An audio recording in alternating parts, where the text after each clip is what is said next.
What up, everybody? Welcome back to Furrow Publications YouTube channel. This channel talk about zines and DIY publishing. And today I want to talk about if I was to make a Ninja Turtle movie, what would that movie look like?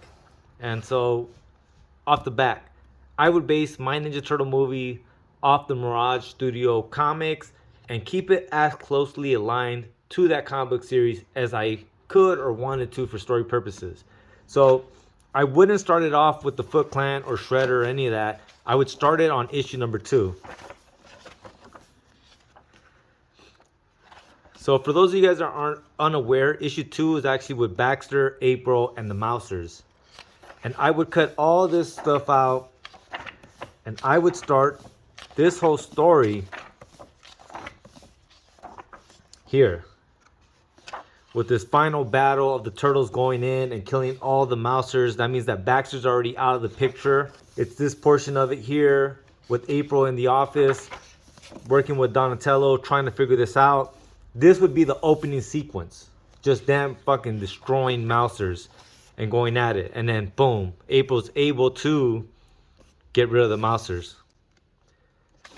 After that, this whole issue for the most part I would skip. The only thing would be them coming out from the sewer and then just, you know, leaving in the van. I wouldn't have any nod to this issue at all because it wouldn't serve a purpose. But the issue has the epilogue, and this would also be pretty much like in the first 20 minutes of it all. The turtles fighting the Mousers with April, Master Splinter as well fighting the Mousers somewhere else.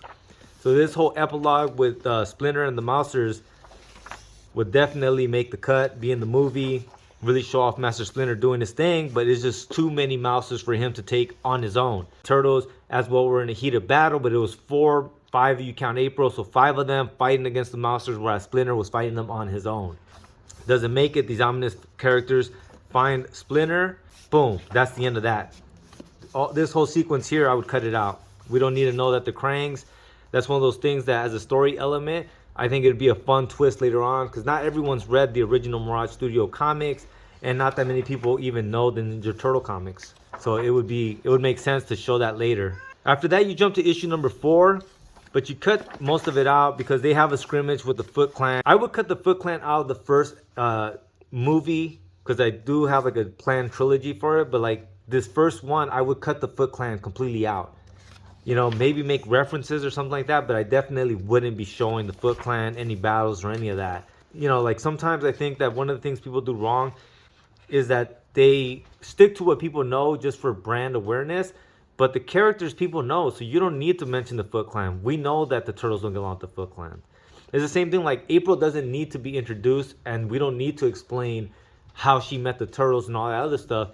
It's so weird to me how people want an origin story for every character when it's a comic book kind of a story, because like most movies, you don't need to know how every character met every character. You just need to set in the beginning of the movie the premise. The Turtles work in conjunction with April. So then that way any viewer of the story knows the rules of engagement to this story. They know what the characters will or won't do and how they would and wouldn't do those things. And basically the ending of Act 1 would be the Turtles looking for Splinter, finding clues, and then basically being led to the TCRI building. They break in, all this good stuff happens, and then the reveal, they find Master Splinter. This would be basically where I would end my first act. Certain things that I would do as well in that first act is have Raph talking to Casey Jones, so that we establish that Casey Jones and Raph are homies. All the Turtles are trying to find out where he's at, and they're using all their contacts and all the resources to figure out where Master Splinter is. So that would be the end of Act 1. This would be the beginning of Act 2. Obviously, they find Master Splinter. The big reveal. Master Splinter's been abducted by these robots that have these squishy creatures inside, known as the Krangs to most of us. This fight ensues. They don't know what they're doing. They run here, and it teleports them to, boom, issue number 5 with Fugitoid in it. So I would introduce Fugitoid, and this is where I would kind of stray from the actual like source material, and that's that the Krangs have a transmat, is how they refer to it, a transmat device, which basically lets them travel different things through large portions of time by splitting their atoms. And Fugitoid as well has one, and that's why these warring federations or empires in space want Fugitoid, right? So there's the Triceratons, and then there's another group that's headed up by Blank, and Black basically he's a representative of an interstellar federation. And so they all want him because he knows how to do the transmat. So what I would change in this is that the Krangs weren't looking for the Fugitoid, but in this story structure, to make this make sense, why the Turtles ended up with Fugitoid, I would make it that the Krangs, the Triceratons, as well as the Federation, all are looking for Fugitoid because Fugitoid knows how to make never-ending fuel for their transmats device. That's what they all want and need, and they want it and need it for different reasons. The Krangs want to leave Earth, and in leaving Earth, they know they need a lot of fuel to be able to transmat everyone into their home planet. The Triceratons and the Federation both want it because they know that whoever has that device or a never-ending supply of that fuel, they would be able to win any war and basically hold power and really build a stronger empire throughout the interstellar galaxy. So that's one of the things that I would change from the source material, because in this source material, they just by chance happen to fall with Fugitoid. That doesn't make sense to me. It would make more sense to me that the Krangs are also looking for Fugitoid. They had a tip, a hunch that he was here. When the Turtles ran in there, they were getting ready to send out their own little group to go get Fugitoid, so that way Fugitoid can make them unending fuel for the transmat device. Boom, they land there with Fugitoid. Unbeknownst to them, the Federation was had Fugitoid cornered. And just out of just sheer nature of it all, the Federation, because they've seen them using a transmat device, feels that they're in a power play, and that's why they attack them. In this, they just attack the Federation for no reason. That doesn't make sense to me very much either. It's a fun comic, but as a story structure, I think it would make more sense that the Federation views them as a threat because they transmat there. They're using this technology that should be only for power structures, right? And they don't know who the Turtles are, and so they view them as an outside power structure trying to take Fugitoid as well, since everyone is looking for this character. That's how I would set up the second act. And so this would be the next portion of it, right? It would be from that battle with the Krangs into this battle, into boom. They're hiding out, and they finally are realizing that they're in space, and they're trying to kind of like grab their bearings and come up with a plan.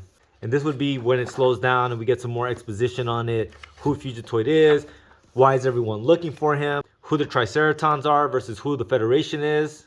This is one of those beats that I really want to see it in live action, which is the Ninja Turtles in almost a Star Wars cantina thing, them drinking and chilling and just, feeling doped up, and just, it would be so fun to see this in live action.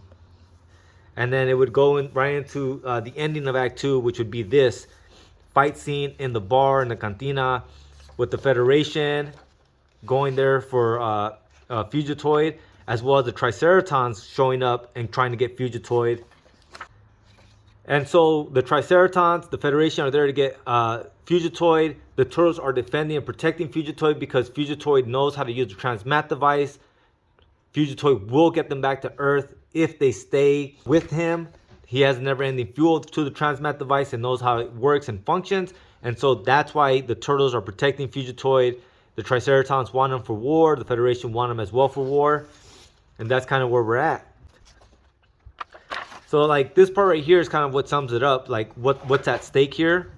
So they say, to beam fusion bombs into enemy ships and so forth. This idea sickened me and I resisted by being slow to develop the prototype. That's what they want from him. They want to be able to just be able to transmat bombs into enemy planes. And if they have a never-ending fuel supply to the transmat device, they can do this continuously and win any war. You can obviously transmat bombs into home planets and so on and so forth.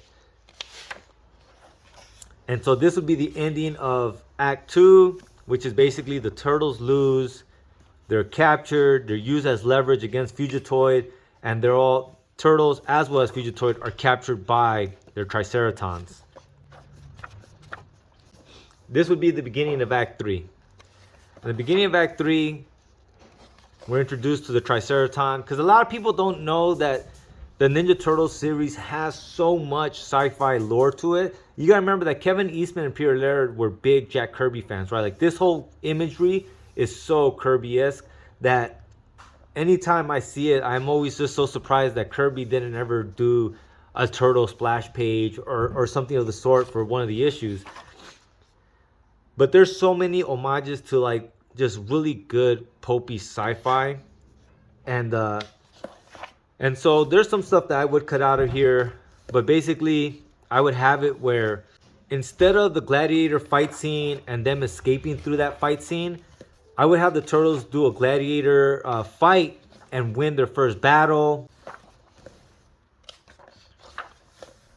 This whole fight scene. Look at this beautiful ass fight scene, man. It's one of my favorite issues of the Turtles because it's just so good.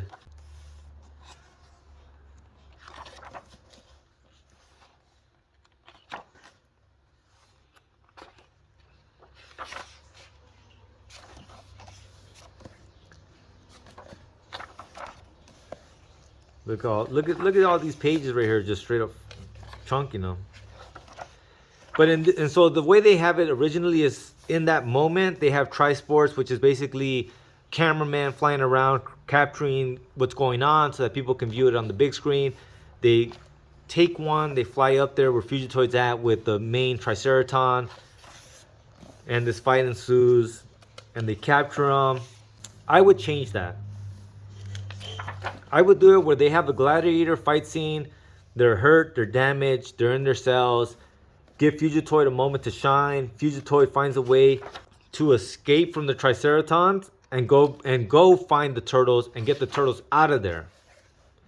Right? Maybe introduce a Triceraton that's not so bad or evil. And then this whole big ass fight scene ensues, which then they get transmat to where? Back to the Krangs, because they want Fugitoid. And then this would be basically the ending of the third act. This whole thing would come into play. They land, no one knows what's going on outside the building.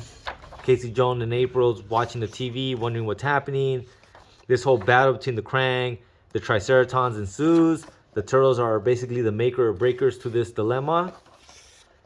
They decide to just go at it with the Triceratons, and the Krangs and them defeat them. At which point they reunite them with Master Splinter. Now that their cover's been blown and the US military is breaking in to try to get them all, basically they make a deal with Fugitoid. This is me deviating from the source material. And what I'm trying to do is, yes, have them explain how they bear responsibility for Master Splinter and the Turtles' creation, and that's why they were trying to take care of them. I would also plant the seed for the future ones of saying, this wasn't the first occurrence, meaning that there's more out there. And in that way we can, really try to view that world and that structure of other mutants, these other kind of creature entities living inside the Turtle universe, but as well an origin story that's not necessarily an origin story, but rather just them explaining to them why when they found Master Splinter, they felt like they needed to do right by him. And that was basically what their dilemma was. They didn't know who the Turtles were because they're, obviously in this whole situation between the Triceratons, the Federation, and the Krangs, and other space powers that are trying to, I guess, dominate space. Which then also opens it up if you ever want to do a story about, the Krangs coming back to Earth to try to take it over.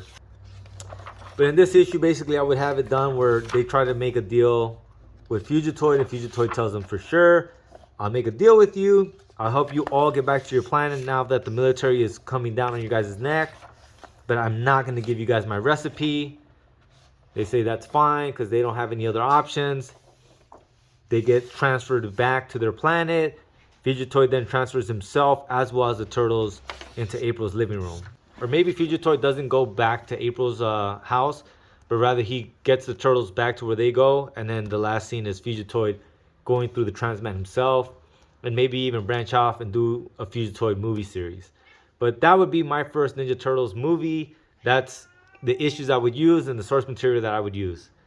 Let me know in the comments, you guys, what do you think? Would that be something worth watching? One of the things that I really want to do with the beginning of it, with the Mousers, is really just show action, show the Turtles what they can do, and just have a brutal fight scene. And that's one of the things that I liked about the first Ninja Turtle movie, was that in the fight scenes, it felt very brutal, but I would want them to be even more brutal. I would want the turtles to really bleed and get cut and get punked and just, get shiners and get hurt, and really, like, throughout the movie, just really see them go from point A to really being battered by the end of it all. But that's what I got for you guys today, man. Thank you so much for watching. Please like, share, and subscribe. Late.